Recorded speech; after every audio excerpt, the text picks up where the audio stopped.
Nós devemos entender o sentido, o significado da fé e parar de buscar Deus só pelas coisas.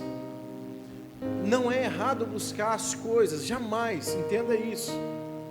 Outro dia eu falando sobre esse assunto e batendo nessa tecla, uma pessoa falou assim: então quer dizer que você é contra buscar a Deus, usar a fé para adquirir coisas? Não, o próprio Deus deixou isso para nós. Mas eu digo que é errado eu buscar a Deus só pelas coisas e eu não entender o propósito que eu tenho, porque toda palavra que foi dada para você por intermédio de Deus, ela vai se cumprir, independente se você vai desfrutar dela ou não. Então eu tenho atribuído algumas coisas para mim. Eu vou passar por todo o processo, mas eu tenho que desfrutar desse processo. Eu preciso entender nesse momento para onde que o vento está soprando, para que eu possa colocar os meus pés no lugar certo. Eu preciso compreender a mente de Cristo para a minha vida, não para o outro. Talvez você já veio no culto algum dia onde você falou assim: nossa, o fulano podia ouvir essa palavra.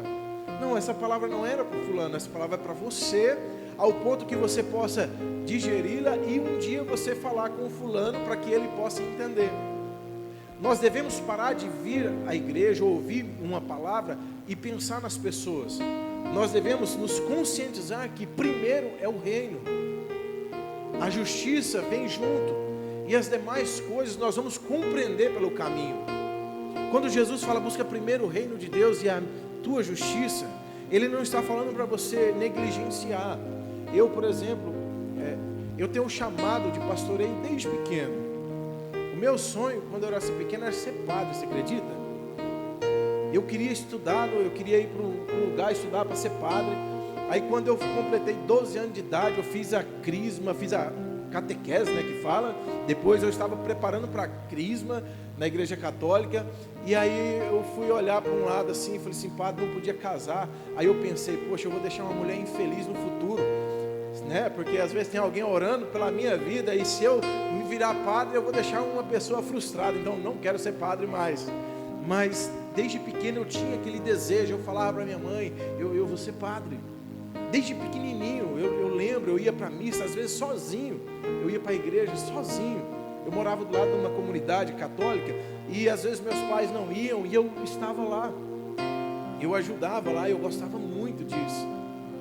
Quando eu fui crescendo, eu fui distanciando desse propósito, por causa da vaidade do mundo.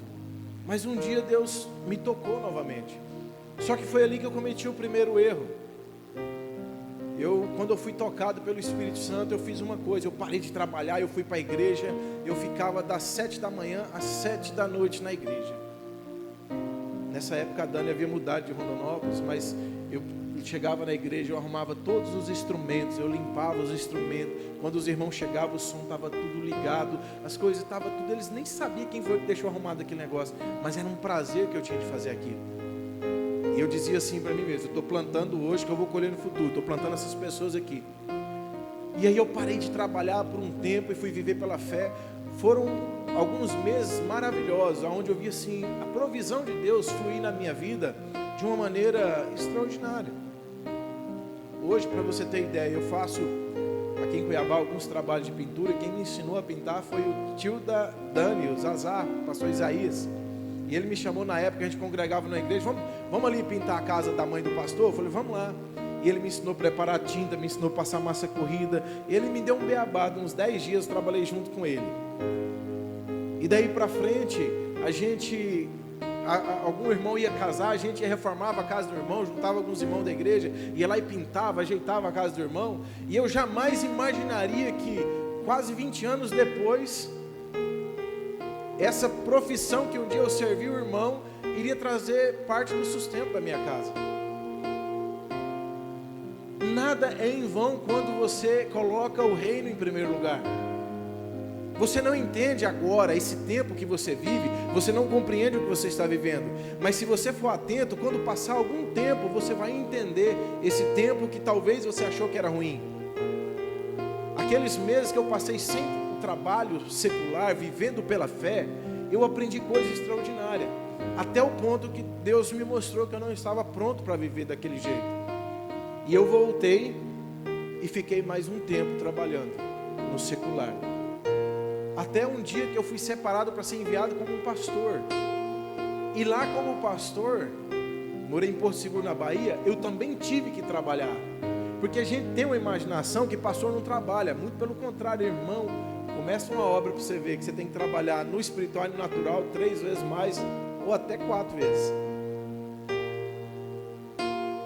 Nós começamos a entender coisas que eu vivia há 20 anos atrás, agora. Por isso que você não pode ser imediatista.